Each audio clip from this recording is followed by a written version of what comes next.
everyone, welcome back to John Florio channel. I am Mary and I'm here to talk about John Florio. I might have gained 1000 subscribers. I am possibly almost there. So I just want to say thank you so much. Thank you so much. When I started this YouTube channel and I made videos about John Florio, the first videos that I made, I remember that people were like, who the hell is John Florio? And now people send me emails, comments with their theories, their opinions about Florio. So I just want to say thank you. I love this community so much. So it's thanks to you that I am now doing these videos and share with you all these ideas, comments. So thank you so much. In the last video, I talked about the different hands in Shakespeare plays with the high and low or the prose and verse. That is an evidence of different hands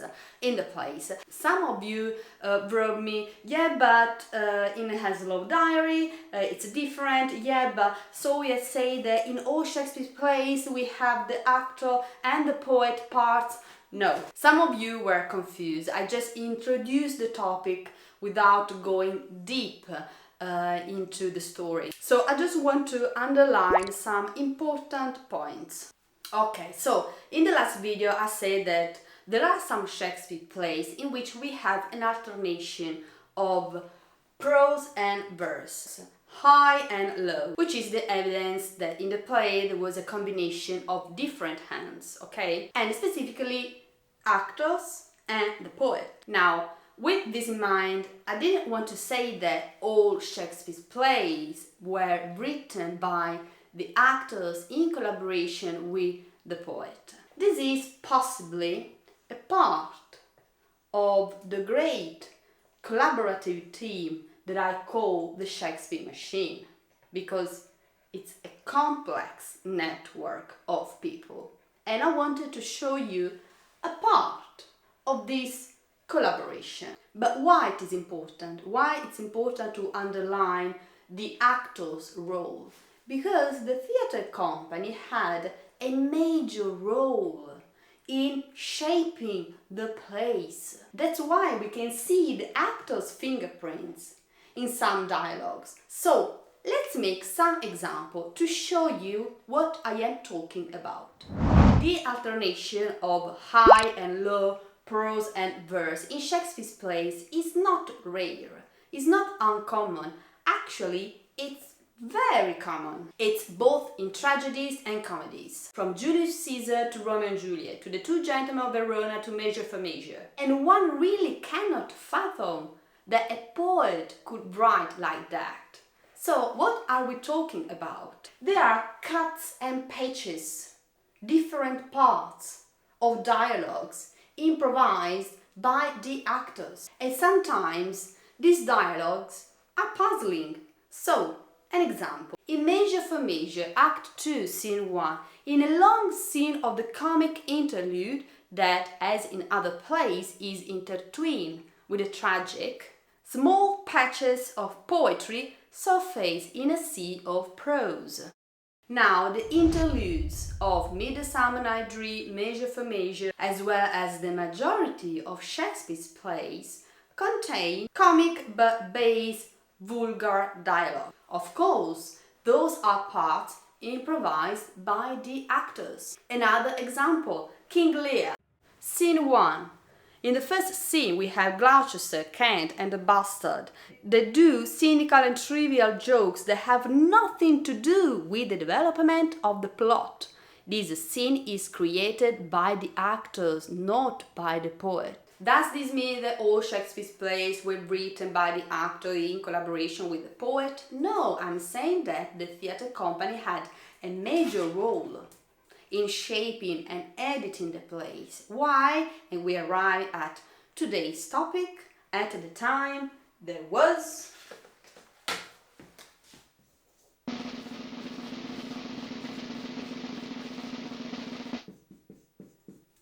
no copyright.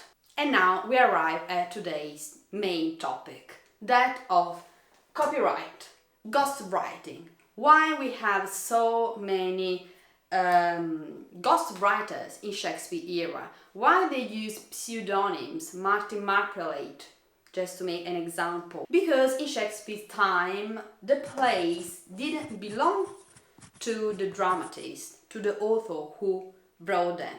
They belonged to the company.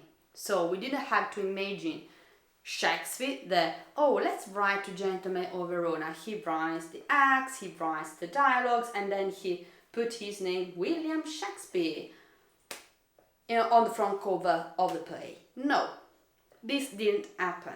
It happened that the author that wrote the play alone or with other writers collaborated together. They wrote the play, and the play belonged to the theatre company.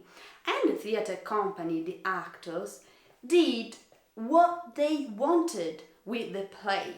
They could change the dialogue, they could edit parts of some dialogue. They did everything they wanted with it because the play was owned by the theatre company, not by the writers who wrote them.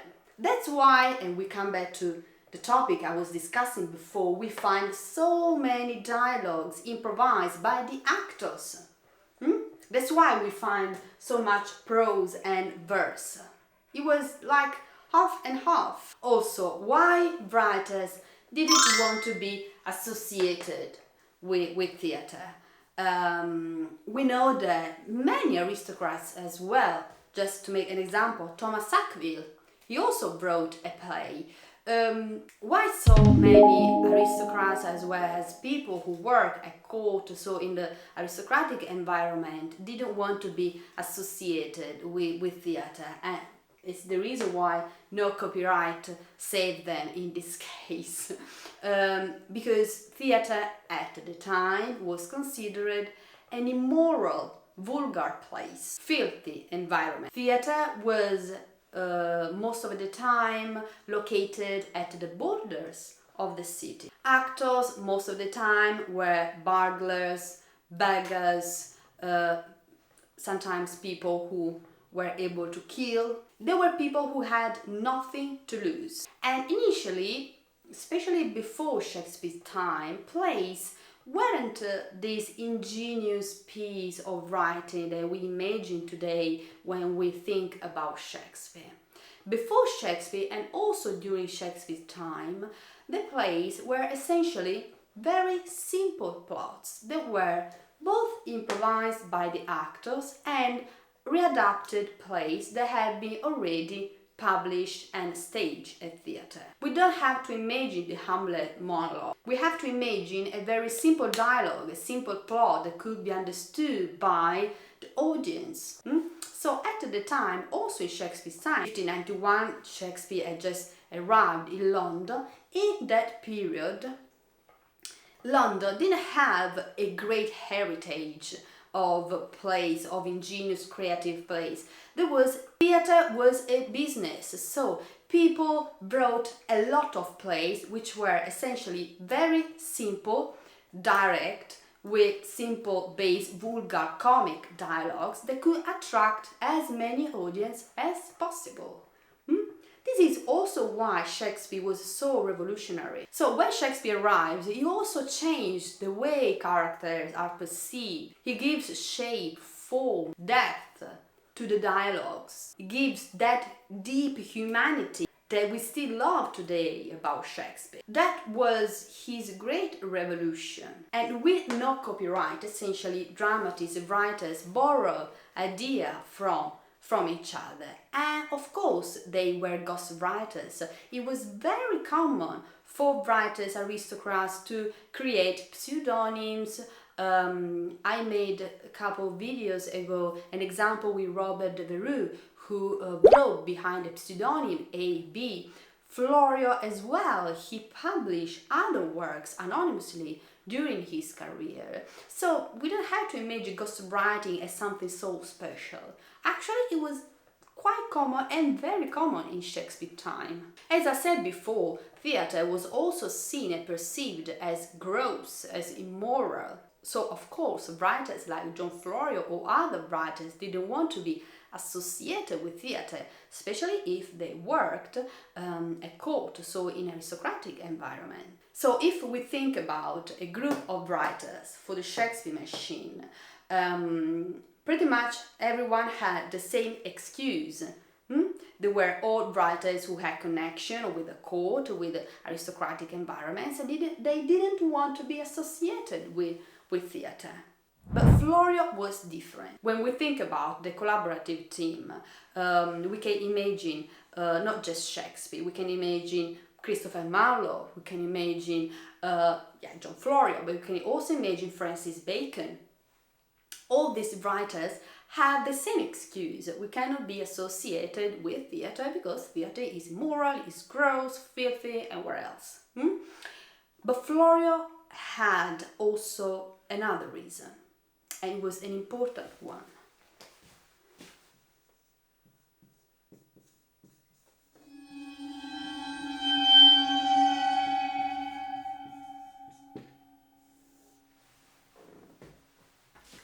Was the xenophobia.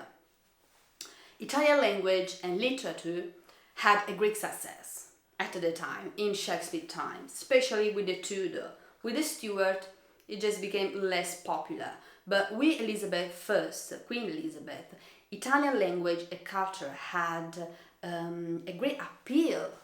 If we think about Robert Dudley, Henry Wriothesley, the Earl of Southampton, they all loved Italy, as was very frequent for the aristocrats as well as the writers to go to Italy, to spend some months in Italy.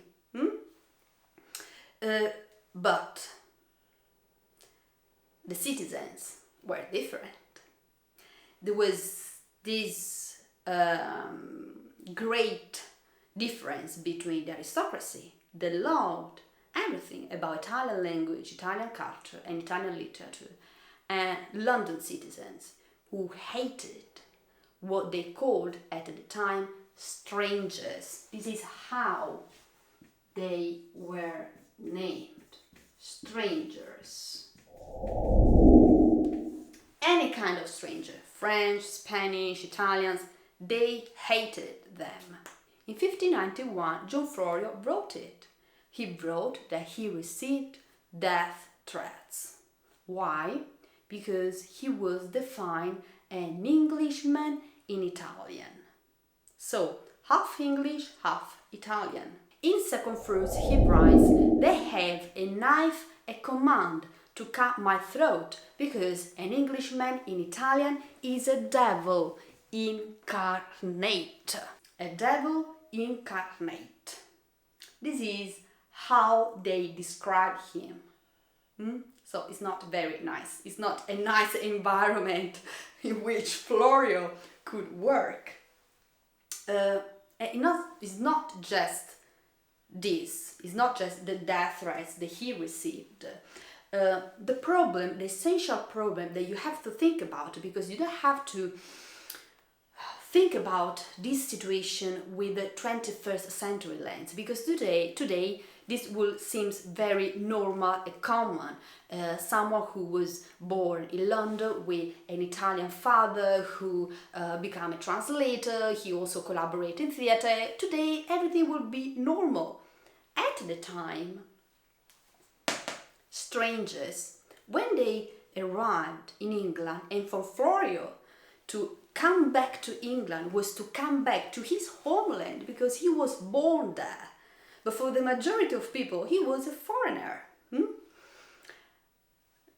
For the majority of people, when they arrived in England and they had to look for a job, they had two options. They either could become translators or they could become tutor. So they either could teach the language or become translators. So they had to find a job associated with the native country, the native tongue. Florio was different. He felt himself different. He was born in London. He introduced himself as Englishman. If we look at the documents of the time, Florio introduced himself as Englishman because he was born in London. So he thought, I am an Englishman. But what people did, they saw a swarthy face, Mediterranean features, someone that when he talked, he had this possibly had this Italian influence in the language, in the words when he talked. Remember that Florio was born in London. At 2 years old, he was forced to escape and he arrived at Strasbourg. At 2 years old, until he was 5 years old, he lived in Strasbourg. Then at 5 years old, he arrived in Switzerland. Until he was 10 years old, he was formed by his Italian father, Michelangelo Florio. At 10 years old, he arrived in Germany, so that he could learn German. Then, at 14 years old, he came back to Switzerland. He traveled around Europe, and he came back to London at 19 years old as a European man. He knew so many languages. He knew at least German, Italian, Hebrew, because Florio's grandparents were Hebrew, Greek. His father had a deep knowledge of Greek as well as Hebrew. So a multicultural man, multilingual man, who introduced himself as Englishman. Florio felt to be English, and despite the other strangers, he didn't want just to be a translator. He didn't just want to be a tutor of Italian. For Florio, to be a tutor of Italian was boring, and he wrote it. When he was at Oxford in 1585, he wrote a letter. And in this letter he wrote, I am constrained, I am forced to be a tutor. Why? Because at the time, as I told you, Italian language had great appeal, so Florio could earn a lot of money by working as Italian tutor. But this wasn't his dream job. And keep in mind this, because this is documented. For Florio to write in English, to publish an Italian-English dictionary, creating new words in English, was revolutionary. It wasn't something that other strangers did. It was uncommon. Literally, he couldn't do it because he was perceived as a foreign. But Florio felt that he was talented. He was very conscious of his own worth.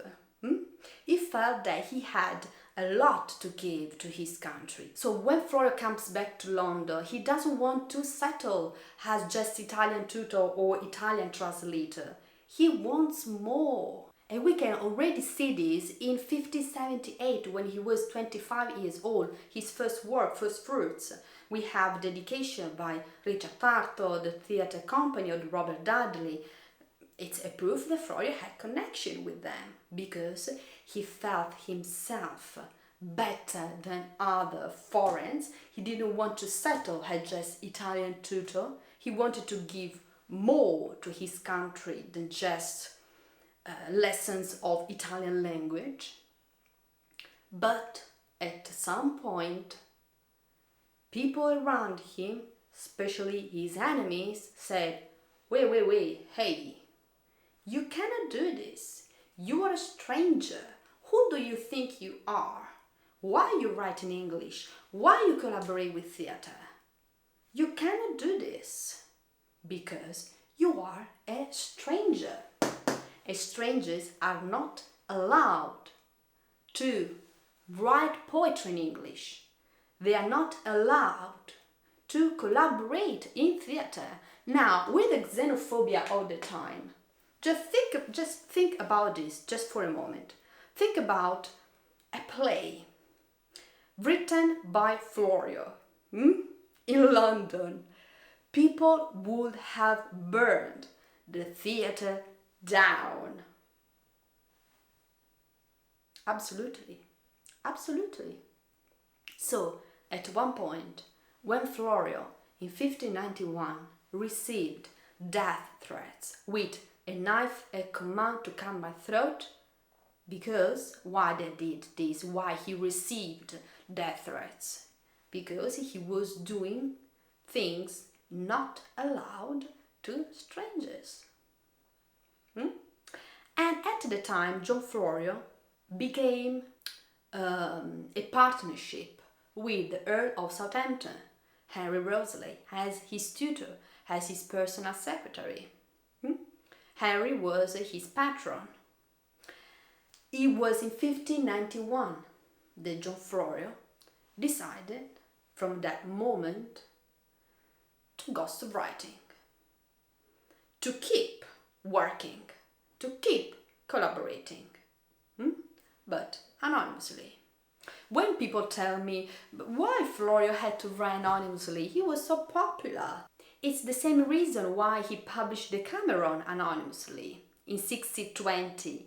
It was considered an immoral work, as was considered immoral to write for the theatre. So think just for a moment how audacious Florio was. He was brave, because despite the death threats, despite the attacks, he kept on. He kept writing. He truly did an extraordinary work. And he was so modern, so avant-garde. He didn't let himself down, and he kept writing even when he received death threats. So that's the difference between Florio and other writers who, with no copyright, were ghostwriters and collaborated with each other, writing plays together in the great Shakespeare machine. This is an important story because it also teaches you a lesson. Never let anyone tell you what you should do or not do. People will try to limit you, will tell you not to bother trying to excel or not to take on big goals or big dreams. Do like John Florio. From 1591, he wrote, "I will keep writing. I am resolute." So, stay resolute. Bye!